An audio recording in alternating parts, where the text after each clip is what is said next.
alam itu sebenarnya hanya dijadikan kedok gitu, jadikan alibi yang sesungguhnya itu adalah semua perbuatan manusia. Negara juga sebenarnya tidak punya kuasa untuk menagih pertanggungjawaban korporasi, Mbak, yang selama ini menikmati keuntungan paling besar dari eksploitasi terhadap sumber daya alam kita.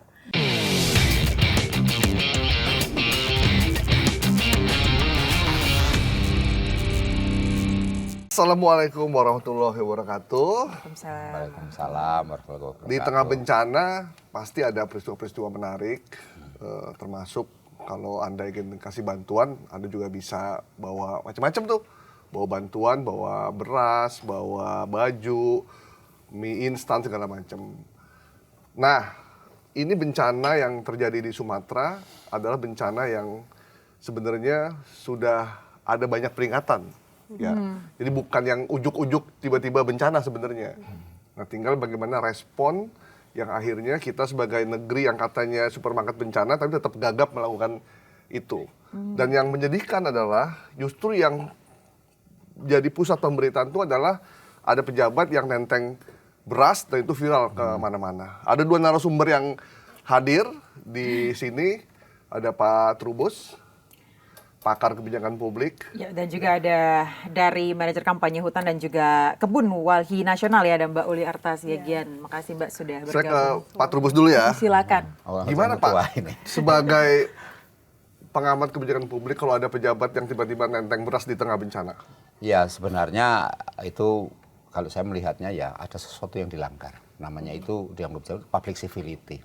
Public civility itu kesantunan publik. Jadi itu suatu perilaku yang sebenarnya tidak santun di tengah situasi bencana, situasi ada penderitaan, ada tangisan ya korban lah dan sebagainya. Pokoknya situasi yang nggak enjoy itu sebenarnya nggak diperkenankan. Itu kan etika publik, etika pejabat publik itu harus bisa menjadi teladan, menjadi apa namanya soko guru atau menjadi ya pokoknya segala sesuatu yang paling baik gitu. Itu tapi kalau Pak Trubus melihat pejabat publik yang mengangkat beras itu lebih ke perlakuan tidak santun atau pencitraan, Pak Trubus? Kalau ini dua dipandangnya. Kalau saya dari pejabat publik memandang itu tidak santun. Nah, tapi kalau dari sisi politisnya, karena pejabat publik juga ada sisi politisnya. Nah, itu tentu ada memang bergaya pencitraan. Karena tidak hanya yang pakai itu, ada juga foto-foto juga banyak. Itu beredar banyak sekali pejabat datang itu foto. Ya kan, itu foto. Ini kan jadi yang namanya bencana itu di mana saja termasuk di Jakarta banjir itu juga dipolitisasi sedemikian rupa untuk menarik entah itu konstituen, entah itu masyarakat umum supaya penampilannya dianggap eye-catching gitu loh. Jadi menurutnya itu masalahnya. Mbak Uli, teman-teman di Walhi ketika ke Sumatera pakai baju anti peluru nggak? Yang ada tulisannya Uli gitu? Enggak lah. Oh, enggak. Satu karena kita nggak punya. Ya kami nggak sampai sekarang memang teman-teman di Walhi Sumatera Utara, Sumatera Barat dan Aceh gitu ya, memang dalam konteks kemanusiaannya masih berfokus untuk membantu ya saudara-saudara kita di 3 wilayah ini gitu. Dan Walhi juga menginisiasi posko gitu di nasional dan di 3 provinsi di mana memang bagi publik yang mau berdonasi membantu sesama saudara gitu kan, itu bisa juga menyalurkannya melalui Walhi. Meskipun sebenarnya banyak organisasi lain juga yang menginisiasi ini gitu. Dan ya tentu pas menyalurkan ya nggak perlu lah ya pakai spanduk gitu, nggak perlu pakai yang lain-lain, ngangkut beras dan lain sebagainya gitu. Karena untuk akses masuk aja udah sulit ya. Karena untuk akses masuk saja sulit. Iya. Boro-boro sempat foto ya? Iya. Mbak, tapi kan banyak yang mengatakan bencana yang terjadi di 3 provinsi ini ya. 3 provinsi ini banyak ya Mas Goib ya. Banyak dan juga cukup parah. Itu karena cuaca ekstrim. Mbak sendiri dan juga Walhi setuju 100% nggak? Kan kalau kita baca ya Mbak ya, pengetahuan baru modern terkait dengan bencana kan sudah tidak ada lagi bencana alam. Terminologi bencana alam itu sudah dihapus karena sekarang bencana itu dimensinya selalu sosial, ekonomi, politik. Dia diakibatkan oleh kebijakan yang ada hari ini dan sebelumnya gitu. Nah dari sana sebenarnya kita tarik nih ya dalam konteks realitanya sebenarnya apa yang membuat kita menjadi sangat rentan sekali dan kenapa bencana itu semakin sering terjadi. Pertama, apa yang membuat kita menjadi sangat rentan? Karena kita kehilangan banyak sekali infrastruktur ekologis kita. Apa itu infrastruktur ekologis? Hutan, ekosistem gambut, dan ekosistem lainnya ya. Yang sebenarnya ini adalah benteng alamiah kita. Hutan itu adalah benteng alamiah untuk menjaga pengaturan tata air kita. Kalau hutannya hilang gitu ya, maka nggak ada lagi fungsi itu gitu untuk mengatur tata air kita. Dan ketika banjir atau hujan datang dalam skala yang besar, sedang bahkan kecil di beberapa wilayah, itu tingkat banjirnya dan longsornya itu semakin tinggi. Nah, yang kedua adalah kenapa bencana ini semakin sering terjadi? Karena situasi hari ini kita berada pada krisis iklim, gitu Mbak. Kalau kita balik membincang soal siklon ini kan hampir tidak mungkin hadir di wilayah tropis yang dilalui oleh garis khatulistiwa gitu. Tetapi karena suhu permukaan air laut itu terus memanas, semakin memanas gitu ya, maka itu memberikan energi kepada siklon untuk dia tumbuh kembang dan kemudian dia memutar sampai ke wilayah daratan. Dan ketika dia masuk ke wilayah daratan, infrastruktur ekologis tadi itu udah nggak mampu lagi menahan itu gitu. Jadi sebenarnya pengurus negara kita itu tidak mampu ya menjamin gitu ya bagaimana kepengurusan terhadap sumber daya alam kita itu membasiskan risiko bencana atau pengurangan risiko bencana itu sebagai salah satu dasar gitu. Kita ganti pengurus OSIS saja. Sebenarnya menunjukkan ketidakmampuan. Ya. Pak Trubus, ini kan ini ya di laman media mainstream atau media sosial itu cuaca ekstrim ya. Pembalakan, tambang, perizinan, terus dan segala macam itu. Ya. Dan kita cukup lama berdebat tentang itu, sementara korban yang ada di sini justru malah tidak terangkat. Tapi itu dua-duanya penting. Menurut Pak Trubus sebenarnya yang terjadi apa? Cuaca ekstrim saja yang memang melanda kawasan Asia ya?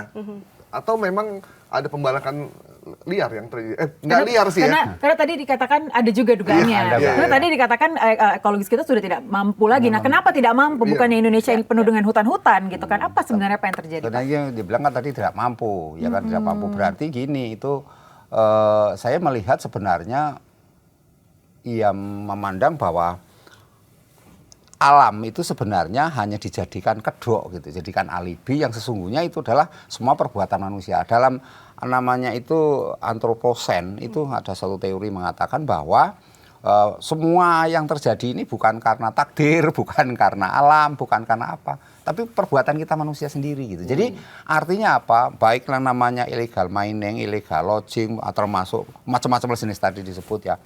Itu semuanya sebenarnya unsurnya sengaja sehingga kalau ini sekarang terjadi ini kan resiko yang harus diterima ketika kita sengaja merusak itu gitu. Jadi kalau kebijakan publik itu melihatnya sebenarnya ketika kebijakan itu dikeluarkan tentang perizinan lah, tentang permudahan birokrasi lah, tentang segala macam yang terkait dengan apa namanya yaitu kaitan dengan kepentingan publik lah ya, kepentingan publik entah itu misalnya pertambangan, kemudian penataan lahan, kemudian kan apa namanya pembangunan infrastruktur, pembangunan kepentingan umum dan segala macamnya itu termasuk hutan, itu semuanya sesungguhnya kan lebih kepada ini kepentingan kebijakan yang dimana si pembuat kebijakan itu yang diuntungkan.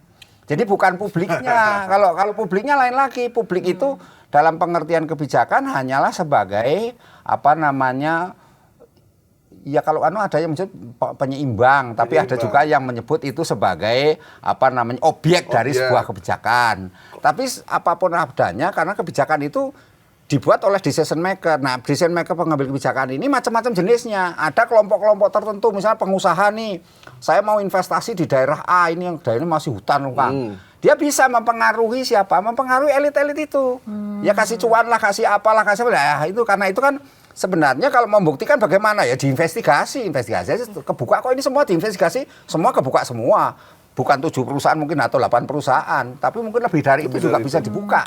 Berarti Termasuk Anda- yang ilegal-ilegal itu bisa. Berarti Pak Trubus menduga nih ya ada perbuatan dosa ekologis yang dilakukan para elit yang ada di sana. Iya, ada dosa ekologis, bukan hanya dosa dalam pengertian itu, memang sengaja dibuat, dicipta, dikreat untuk itu gitu loh.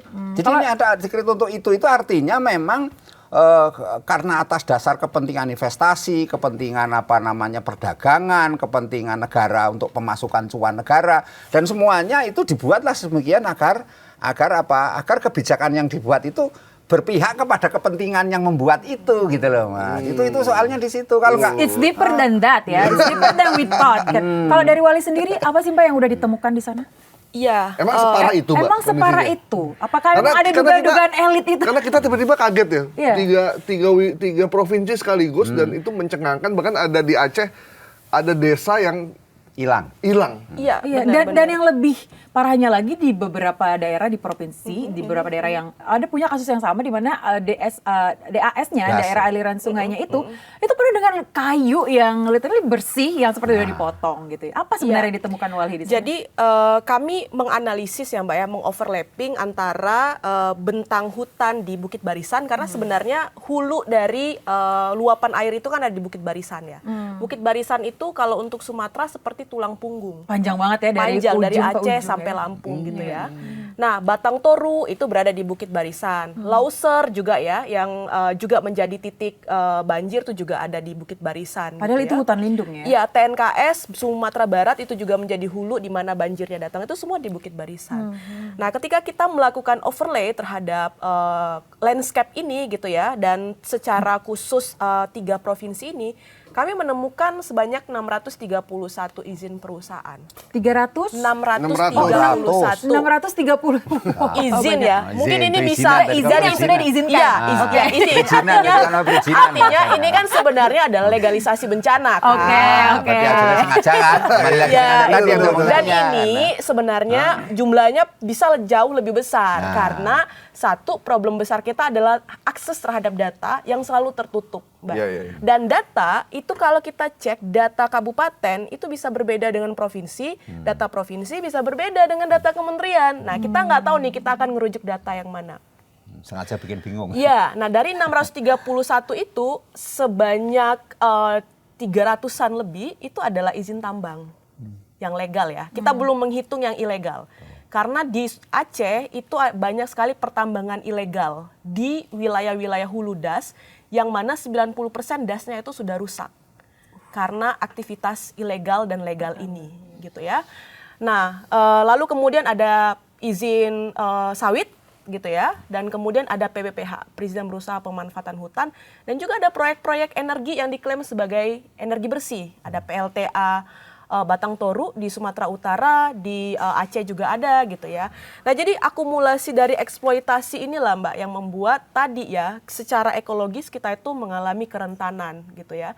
Nah, pertanyaannya kenapa itu terjadi? Tadi saya mau nyambung bahwa dalam kebijakan publik itu kan ada yang namanya corporate capture ya, di mana kebijakan itu bahkan disusun oleh swasta ya, korporasi yang dimana dia harus menjawab kepentingan-kepentingan korporasi. Nah, kita lihat dalam fakta ini bahwa hampir sebagian besar kebijakan kita itu disusun untuk mengakomodasi kepentingan tadi, eksploitasi tadi, bukan untuk memastikan bagaimana keselamatan rakyat ya, bagaimana perlindungan lingkungan yang sebenarnya itu adalah mandat konstitusi. Itu nggak pernah dijalankan oleh pengurus negara kita. Gitu. Dan ketika banjir saat ini, orang yang tidak berdosa gitu yang harus menanggung. Saya bisa jamin Mbak, orang yang penerima manfaat paling besar dari eksploitasi itu tidak tinggal di wilayah itu. Artinya tidak ada pendistribusian dari perusahaan untuk rakyat sekitar. Bukan hanya tidak ada pendistribusian gitu ya, bahkan sekarang kalau kita lihat dalam konteks bencana, penanganan itu kan selalu memakai biaya anggaran negara. Biaya eksternalitas dari kerusakan lingkungan itu selalu ditanggung oleh negara. Uangnya dari mana? Uangnya itu juga berasal dari pajak-pajak kita gitu ya. Jadi negara juga sebenarnya tidak punya kuasa untuk menagih pertanggungjawaban korporasi, Mbak. yang selama ini menikmati keuntungan paling besar dari eksploitasi terhadap sumber daya alam kita. Kemana nih sekarang, di mana perusahaan-perusahaan yang menerima manfaat paling besar ini gitu? Apa yang udah mereka berikan kepada korban yang sekarang banyak yang kelaparan, tidak bisa mendapatkan akses air bersih gitu.